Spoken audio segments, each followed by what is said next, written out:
हमें एक diagram given है जिसमें हमें पता चल रहा है कि कैल्शियम कार्बोनेट और हाइड्रोक्लोरिक एसिड को मिक्स किया है, ठीक है। The word equation that correctly represent the chemical reaction taking place in the test tube. तो हमें पता है जब मेटल कार्बोनेट रिएक्ट करते हैं एसिड के साथ तो कार्बन डाइऑक्साइड और वाटर तो निकलते ही हैं, तो इसलिए कार्बन डाइऑक्साइड वाटर की वजह से हमारे सी और डी शॉर्टलिस्ट हो जाते हैं। फिर यहाँ पे कैल्शियम लेफ्ट था और क्लोराइड लेफ्ट था, तो इसलिए calcium chloride will be form. तो इसलिए हमारा जो करेक्ट आंसर है वो सी है, जिसमें हमें कार्बन डाइऑक्साइड वाटर और कैल्शियम क्लोराइड नजर आ रहे हैं। ये बात हमें याद होनी चाहिए, जब मेटल कार्बोनेट रिएक्ट करते हैं एसिड के साथ तो कार्बन डाइऑक्साइड और वाटर बनते हैं और सॉल्ट बनता है।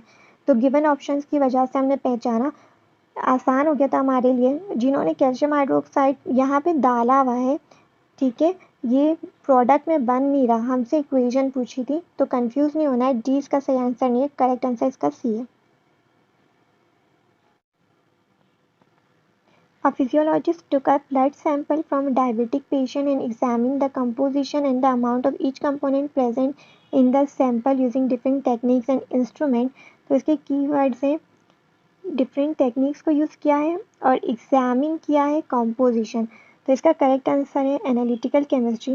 एनालिटिकल केमिस्ट्री की डेफिनेशन है, analytical chemistry is the branch of chemistry that deals with the separation and analysis. Examine किया, एनालिसिस किया टू आइडेंटिफाई इट्स कंपोनेंट, और इंस्ट्रूमेंट्स भी हम यूज़ कर रहे हैं, हम उसके कंपोनेंट्स भी मालूम कर रहे हैं, हम एनालाइज भी कर रहे हैं। तो इसलिए जो इसका correct answer D, analytical chemistry. A compound X has an empirical formula C3H3O and its molecular mass is 1110. Which of the following represent the molecular formula of compound X? 3 steps होते हैं। सबसे पहले एम्पेरिकल मास कैलकुलेट करना, फिर number of moles निकालना, then molecular formula calculate करना। सबसे पहले तो हम आइडेंटिफाई करेंगे कितने एलिमेंट्स थे। 3 एलिमेंट्स थे, कार्बन, हाइड्रोजन और ऑक्सीजन। कैपिटल लेटर्स से हमने आइडेंटिफाई किए। नंबर ऑफ एटम्स हमने निकाले 3 3 1, 3 carbon 3 oxygen, 3 carbon 3 hydrogen 1 oxygen.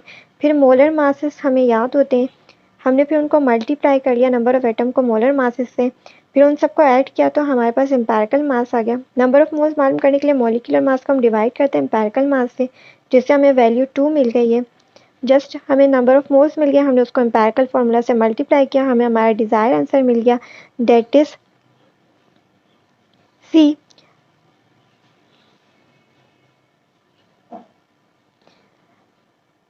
To को जब 3 से मल्टीप्लाई किया 6, 2 को हाइड्रोजन के 3 से मल्टीप्लाई किया 6, यहाँ कुछ नहीं है तो 1 है, 2 को 1 से मल्टीप्लाई किया तो 2।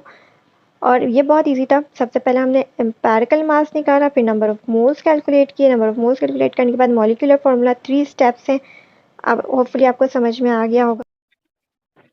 The electronic configuration of aluminium ion in aluminium oxide is, चूँकि एल्यूमिनियम यहाँ पे आयन की फॉर्म में और पॉजिटिव आयन है और हमारे पास एटॉमिक नंबर 13 गिवन था, ठीक है। तो 13 में से मैंने 3 को माइनस किया, क्यों? क्योंकि यहाँ पे वो +3 की फॉर्म में, तो मेरे पास टोटल इलेक्ट्रॉन्स कितने आ गए? 10 इलेक्ट्रॉन्स। इसलिए जो इसका करेक्ट आंसर है वो ए, 1s2 2s2 2p6। अगर आप इनको प्लस करो तो 10 होता है, 2 + 2 + 6 = 10। इसलिए जो हमारा करेक्ट आंसर है वो है ए।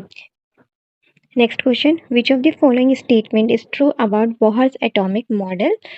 तो जो करेक्ट आंसर है वो C, it proves that the size and energy of each orbit in an atom is quantized according to Bohr. Atom produces line spectrum not continuous spectrum.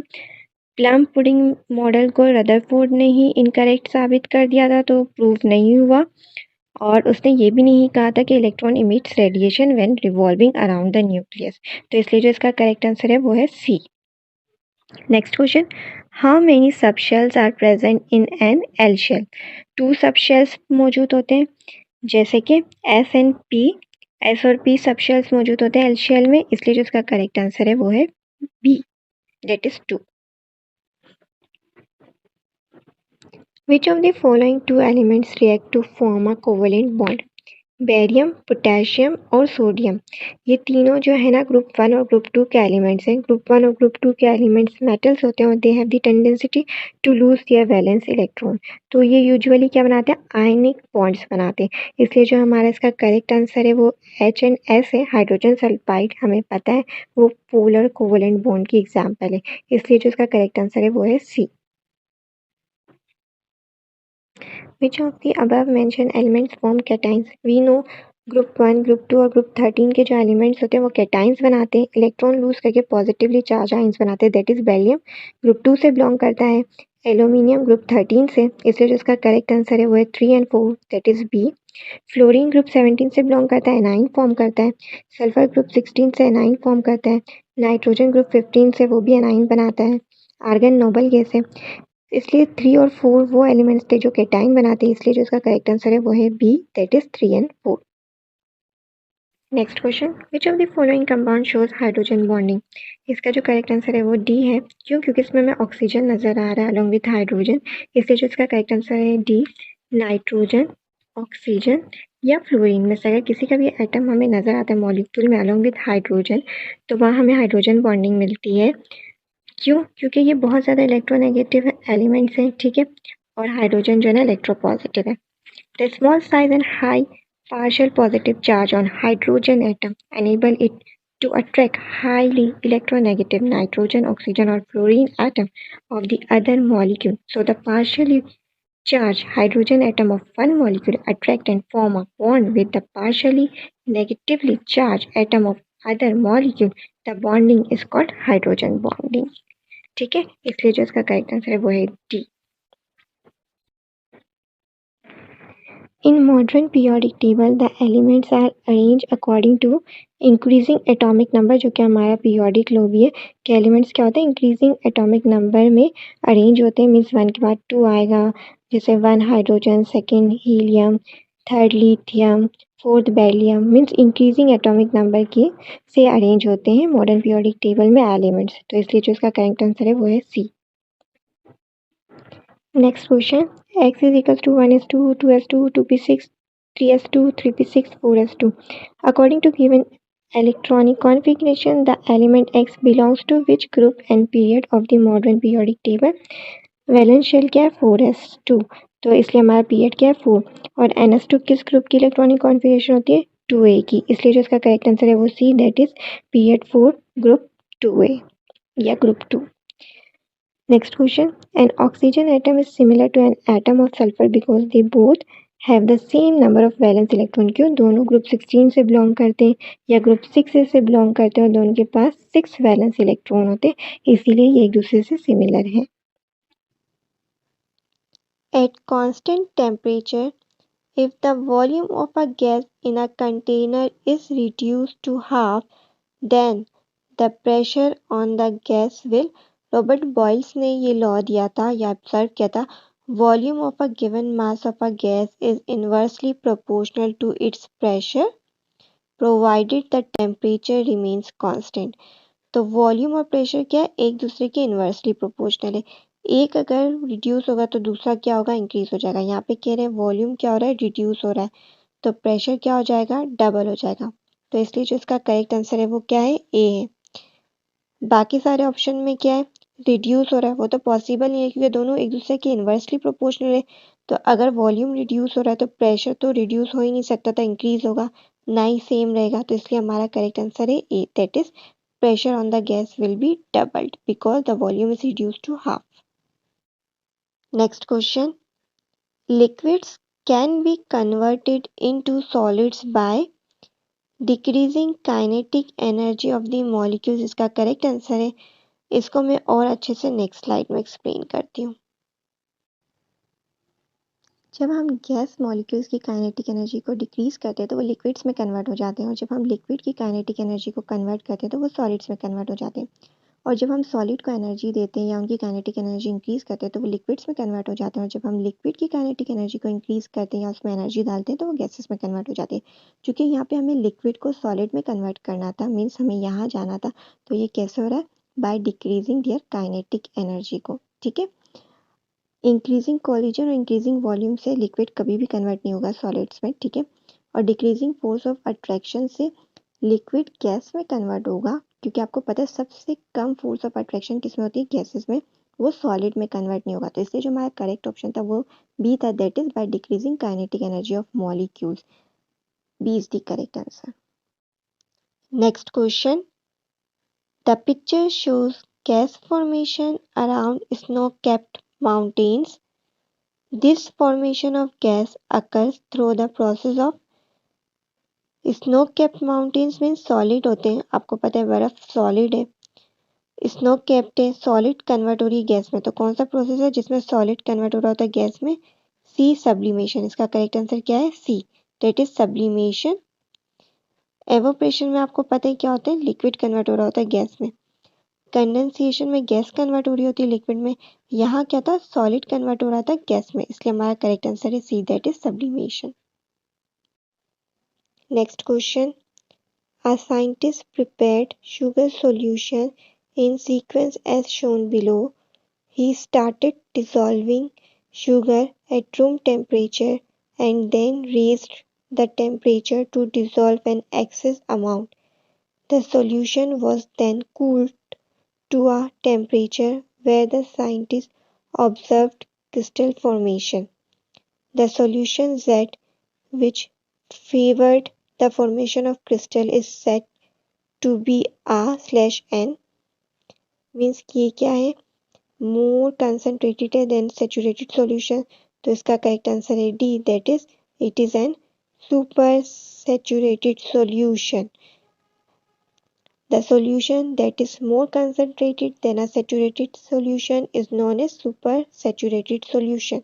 Means D is the correct answer. Next question. A concentrated solution is the one which is made up of more solute than solvent. Given option में से correct था ए. Concentrated solution को हम कैसे define करते हैं? A concentrated solutions are those which contain relatively large amount of dissolved solute in the solution, means more solute than solvent. Given option में से करेक्ट है, means A is the correct answer. Next question.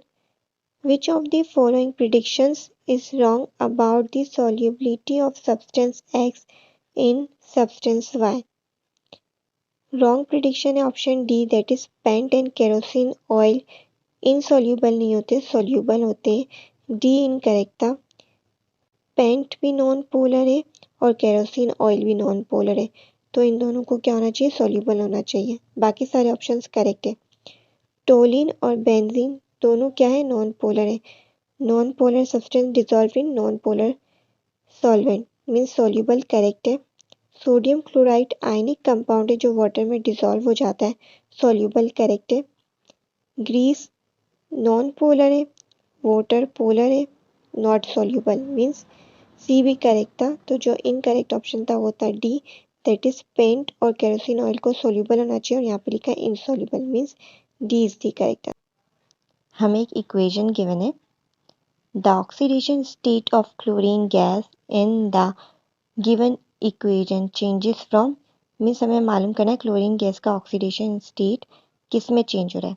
यहाँ पे क्या है? Oxidation state chlorine का 0 है, means ए और बी शॉर्ट लिस्ट हो जाते हैं. The oxidation number of all elements in the free state is 0. In neutral molecule, the algebraic sum of the oxidation number of all the elements is 0. तो means hydrogen plus chlorine is equal to 0 होगा. क्यों? क्योंकि एक neutral molecule है ये. Hydrogen का oxidation state क्या होता है? +1. जब वो इज इक्वल टू के इस तरफ जाएगा तो क्या हो जाएगा? -1. तो करेक्ट आंसर क्या है? बी. 0 से चेंज हो रहा है -1 में. क्लोरीन का यहाँ पे -1 है और यहाँ पे 0, means 0 to -1, means B is the correct answer. Next question. Which of the following correctly matches the redox reaction with its observation? हमारे सारे ऑप्शन में हमें क्या गिवन है? रिड्यूस्ड. तो मीन्स हमें रिडक्शन की डेफिनेशन से इसको सॉल्व करना है. रिडक्शन की फर्स्ट डेफिनेशन क्या है? Removal of oxygen. तो हमें यहाँ पे क्या नजर आ रहा है? रिमूवल हो रहा है ऑक्सीजन का. हमें कॉपर सल्फेट और कॉपर को ही कंपेयर करना था, तो means C is the correct answer. Second definition क्या है? Addition of hydrogen. इसमें हाइड्रोजन नहीं है तो हम इसमें अप्लाई नहीं कर सकते थे. एडिशन ऑफ हाइड्रोजन है. हाइड्रोजन आयोडाइड और आयोडीन को कंपेयर करना था, तो यहाँ हाइड्रोजन ऐड नहीं हो रहा, रिमूव हो रहा है, तो मीन्स ये क्या हो रहा है? ऑक्सीडाइज. यहाँ पे भी हमें कुछ एडिशन ऑफ हाइड्रोजन ना रिमूवल ऑफ ऑक्सीजन नजर आ रहा है. ऑप्शन डी में भी क्या हो रहा है? हाइड्रोजन रिमूव हो रहा है. हमें हाइड्रोजन सल्फाइड और सल्फर को कंपेयर करना था, ऐड नहीं हो रहा है, तो मीन्स ये भी क्या हो रहा है? ऑक्सीडाइज हो रहा है. थर्ड डेफिनेशन क्या है? Gain of electron. यहाँ पे भी इलेक्ट्रॉन लॉस हो रहे, यहाँ पे भी इलेक्ट्रॉन लॉस हो रहे और यहाँ पर भी, सिर्फ इसमें इलेक्ट्रॉन गेन हो रहे। तो इस हिसाब से भी हमारा करेक्ट आंसर सी है। एक और अप्रोच जिसके ज़रिए हम इसको सॉल्व कर सकते हैं वो है decrease in oxidation number. Suppose ये एक टाइमलाइन है, अगर मैं इस तरफ जाऊंगी तो क्या होगा, ऑक्सीडेशन नंबर इंक्रीज होगा, और अगर मैं अपने लेफ्ट हैंड साइड पे जाती हूँ तो ऑक्सीडेशन नंबर क्या हो रहा है, डिक्रीज हो रहा है। -1 से 0 मीन्स इंक्रीज हुआ ऑक्सीडेशन नंबर, मीन्स ये क्या है, ऑक्सीडेशन है, रिडक्शन नहीं है। यहाँ पे 0 से +2, यहाँ पे भी क्या हो रहा है, ऑक्सीडेशन नंबर इंक्रीज हो रहा है, मीन्स ये ऑक्सीडेशन या ऑक्सीडाइज हो रहा है, रिडक्शन नहीं है। यहाँ पे क्या हो रहा है, +2 से 0 मीन्स डिक्रीज हो रहा है। तो ये किसकी एग्जाम्पल है, रिडक्शन की, मीन्स कॉपर सल्फेट यहाँ पे रिड्यूस हो रहा है। Correct answer is C. यहाँ पे -2 से 0 मीन्स ऑक्सीडेशन नंबर क्या हो रहा है, इंक्रीज हो रहा है। तो ये किसकी एग्जाम्पल है, ऑक्सीडेशन, और यहाँ पे हाइड्रोजन सल्फाइड क्या हो रहा है, ऑक्सीडाइज हो रहा है, रिड्यूस नहीं। तो करेक्ट आंसर इज सी। आप चारों में से किसी भी अप्रोच से इसका करेक्ट आंसर मालूम कर सकते हैं। Next question, following diagrams show electrolytic cells with different chemical substances. In which of the electrolytic cells will the bulb not glow? हमें हमें सारे के सारे क्या गिवन है, आयनिक कंपाउंड्स गिवन है, that is zinc sulphate, lead bromide, copper sulphate, sodium chloride. Ionic compounds क्या होते हैं, गुड इलेक्ट्रिकल कंडक्टर होते हैं, सॉल्यूशन फॉर्म में मीन्स एक्वस फॉर्म में, फ्यूज्ड फॉर्म में और मोल्टन फॉर्म में। सॉलिड फॉर्म में उनके अंदर नेग्लिजिबल इलेक्ट्रिकल कंडक्टेंस होती है। तो यहाँ पे ए में क्या गिवन है, सॉलिड, तो ए में क्या होगा, बल्ब ग्लो नहीं करेगा, जो कि हमारा करेक्ट आंसर है। बाकी सारे ऑप्शंस में क्या होगा, बल्ब ग्लो करेगा, क्योंकि हमसे पूछा था नॉट ग्लो, इसलिए करेक्ट आंसर ए है। A metallic anchor is used to prevent ships from drifting due to wind or ocean current. Anchors are often made up of iron because it has high density. C correct answer है। Ships को prevent करने के लिए from drifting due to wind and ocean current हम iron use करते हैं, means anchor iron के बनाए हुए यूज़ करते हैं। क्यों, क्योंकि आयरन की डेंसिटी है high. Next question, What will happen when a small piece of burning sodium metal on a combustion spoon is introduced in a gas jar containing oxygen gas? Sodium metal violently react कर लेगा oxygen gas के साथ to form sodium oxide. तो correct answer क्या है, it will react violently to form oxide, means B is the correct answer. Next question, an element which forms a cation with +2 charge is R/N। Halogen family कौन सा group है, group 17 या group 7 है। उनके valence shell में 7 electrons होते हैं, तो वो -1 एनाइंस बनाते हैं। नोबल गैसेस के आउटर मोस्ट शेल कंप्लीट होते हैं। अल्कली मेटल्स के अंदर वैलेंस शेल में 1 इलेक्ट्रॉन होता है, तो वो +1 कैटाइंस बनाते हैं। और अल्कलाइन अर्थ मेटल के वैलेंस शेल में 2 इलेक्ट्रॉन होते हैं, तो वो +2 कैटाइंस बनाते हैं। मीन्स हमारा करेक्ट आंसर क्या है, D, that is alkaline earth metal will form +2 cations, means D is the correct answer. Next question, gold and silver are considered as noble metals because they, वो easily electrons loose नहीं करते, इसलिए हमारा correct answer क्या है, D, that is they do not oxidize easily, means D is the correct answer। Gold और silver Nobel metal consider किए जाते, क्यों, क्योंकि वो इजीली ऑक्सीडाइज नहीं होते हैं, अपना इलेक्ट्रॉन इजीली लूज नहीं करते हैं, they are not affected by atmosphere, means D is the correct answer.